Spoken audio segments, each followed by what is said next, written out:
To achieve the cinema, one must live in the theater. One must visit the own realities that face... What the fuck is... Oh boy. Oh God.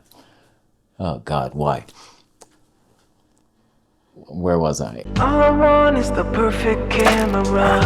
All I want is the perfect camera. You let me down, Fuj. I had one chance at that intro line. I'm running out of film here. Oh God, you never nail it, do you? So we're on the Fuji X-H2S, 50mm 1.2, Canon EF lens, of course. I got two questions. One's a Fuji versus Nikon question, and the other's a Nikon versus Canon question, and that gives me my own question of, has Nikon just killed off both Fuji and Canon? And by the end of the episode, we will know the order of the companies. So the first question is, I'm undecided about whether to buy the Fuji X-H2S or the Nikon ZR. Priority is a cinematic look. From your experience and your tests, can you tell me which of the two you think is more cinematic? Okay, that's a tough one. Let's realize that our opening scene could have been super cinematic, but it was not. It was not, because Fuji will let you down. So it pretends how you film. Are you going to be in manual? Because I want to make little movie scenes, and I have a feeling that I'm not going to be in focus on a Fuji. It's a big problem. Say you were to get close to the camera with glasses on. Took a while, but like, will it even nail it? Most of the time, I feel like it does. So you have your little dialogue moment. I know you're interested in what's the most cinematic look, but like, you have to factor in these things. Like, am I gonna be in focus? It's not cinematic, although almost every movie I've ever seen has missed focus at some point. Mr. Professional with your focus pullers on the ear, like so many scenes. It was a mistake. They reshoot them all the time. There's a cut and it's over, and you chose the one that was out of focus. Why? But what is cinematic? Like, is this cinematic? No. I've never seen this in a movie scene. When I think of the cinema, I think of like amazing lighting somehow. How did they light that?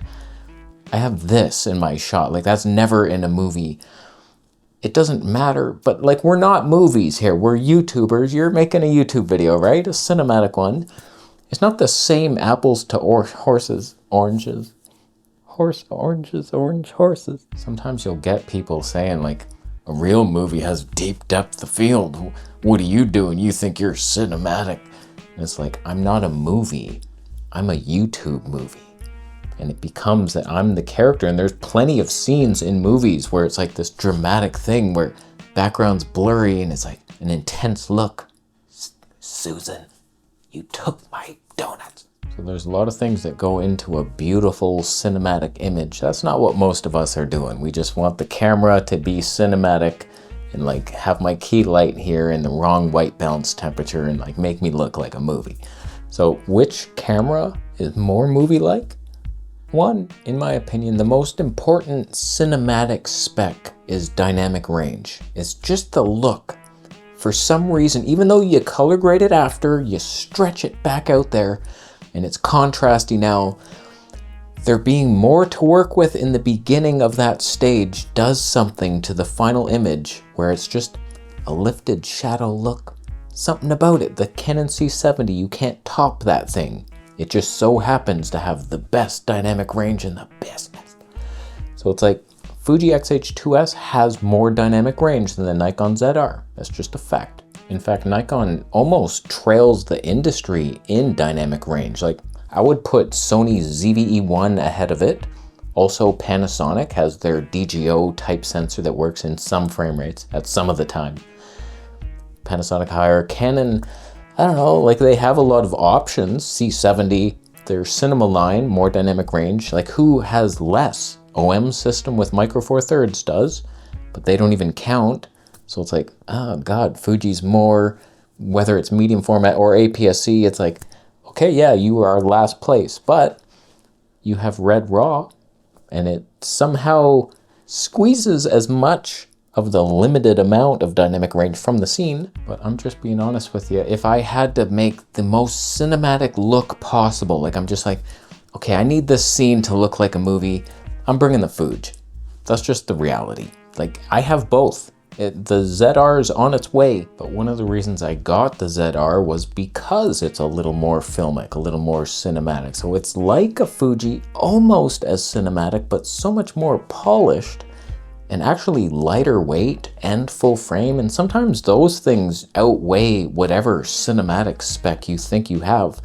So it's like, I don't know, they're both quite good. It's almost like Nikon has killed off Fuji's even reason for living.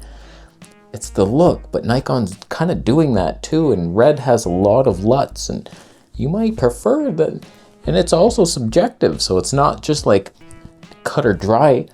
That's not a saying. So I would say slight edge to Fuji in the cinema look, possibly being overwritten by all the flaws in the camera and the autofocus quirks. Not that there is any. It's a perfect stepping pattern. I said pattern. It's a fat pattern. It's like a Chinese vegetable chopping autofocus. One chop at the end to get the bone off. Now when it comes to the second question, you may have noticed that Canon is also, oh God. We're on the Canon now, same lens, R5 II. We got a Canon versus Nikon question, having a real tough time choosing between the R6 III or the Z6 III. The Z6 is quite a bit cheaper, some excellent third-party options. R6 has more resolution. God, is a photographer infiltrating my show? We're talking about YouTube vlogging here, and that's how I frame your question. So R6, better auto AF, either super expensive or budget glass, though adapted EF glass would sit in the mid-range with extra bulk, lessened, adapted. We're done with you. Now when it comes to Canon versus Nikon, Nikon has went the smart route of providing value. The Z5 II was the highest ranked camera on DP Review because of how cheap it is, not because of how good it is, because it's not good. It's heavy, lacks in slow motion specs, stupid camera, no RAW. But the Z6 III, that has pretty much everything you'd ever need, and the ZR on paper seems to be cheaper, not in Canada of course, when I went to buy it, but whatever, that's fine. Better value, better specs, and like you seem to get more with it. Like R6 III, that hammer comes and he's swift. It's fine. You had to take a couple things out because you don't want to compete with the R5 II. I get it. I would be mad if you didn't do that. So thank you. Good for you.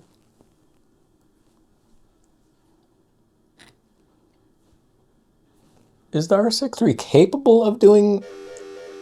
R6 III is the choice. Nikon is our little brother. It means nothing. Nikon hates you. Canon color science superior. Sony is irrelevant.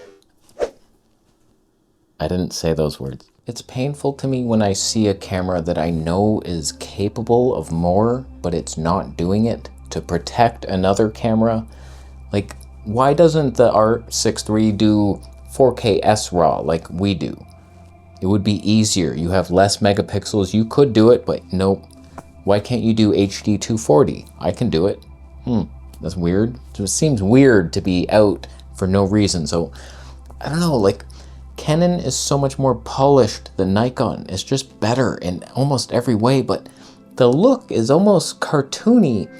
It's like too positive. Almost. It's a strange color. As I look back at the older videos, and I'm like, I had the ZVE1, sometimes that looked better than what this even is now. I don't know, it's all about white balance, and I don't know how to do it. Even though I have RAW, I'm shooting in RAW, and I can't balance a white flag on a toe. But R6 III does 7K 60 RAW, Nikon does 6K 60 RAW. Both irrelevant. Too high resolution. Do you ever need it? The file sizes, oh my god. So what do you offer next? Nikon does all this 4K RAW stuff. 4K 120, 4K 60 with no crop, 4K 24. You don't get the S-RAW, but Nikon has it. That's a bitch. But then your autofocus is nowhere near the smoothness that Canon has. You'll never get this. Ever. Not once in your life. It'll be close, but not at all. You see what's happening on the Z6 III? Yeah, not good things. Bad things happen to good people. That's what happens. The reasons I would choose Canon over the Nikon are just because you want better autofocus, smoother performance. You either own a lot of RF glass or EF glass, because EF lenses perform way better on Canon than they do Nikon. So there's that, there's the polish. They both have okay IBIS, but it's not great. With digital, then they're both pretty good. But then you lose your RAW and you lose a lot of dignity. It's funny, both these questions debating like Nikon versus Fuji or Nikon versus Canon, and you're asking me, I can't decide. I own all three because I can't choose one. Tomorrow, I'm on my way potentially to make a huge mistake, and I want to buy the original Fuji 23mm 1.4 lens. I looked it up on Flickr and I was like, that thing has some pop. I want that thing, just a native Fuji, and oh my God, because I can't sell the damn thing. Nobody seems to want it. So I'm like, okay, fine, I'll keep it. I'm always mad when I sell a Fuji anyway. I'm just like, damn, I regret that. Whereas everything else, I'm just like, yeah, good, take it. So Fuji, like, I love the Fuji, it's so much more cinematic, but can I trust the autofocus? No. Can I vlog with it? Not really.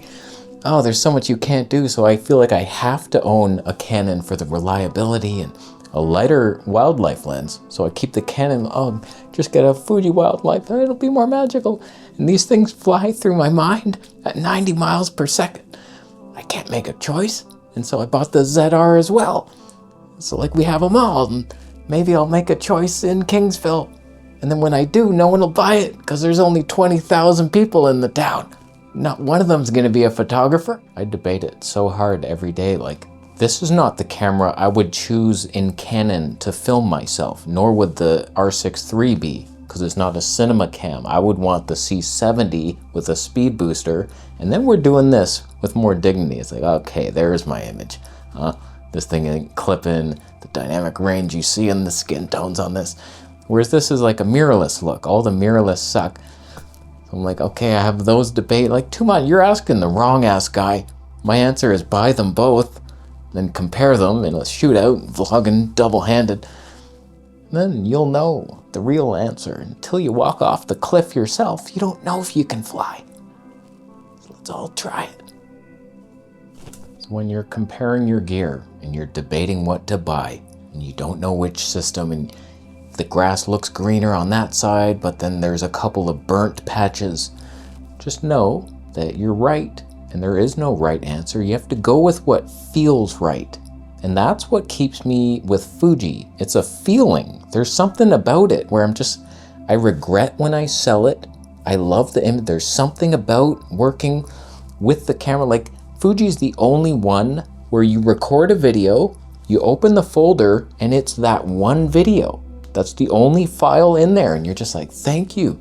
And I can label it XH2S, and it's like, it's so simple, it's laughable that the other companies, this is always creating proxies that I can't turn off.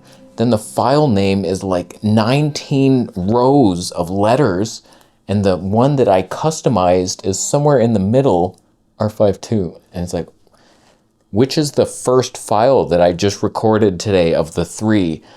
I can't tell. I can't punch in to record right now to check focus. I never would need to because we have perfect autofocus. But on Fuji, on my little manual clutch, then I press record, then I double tap, and I could be on an 85mm lens way back here with a new key light.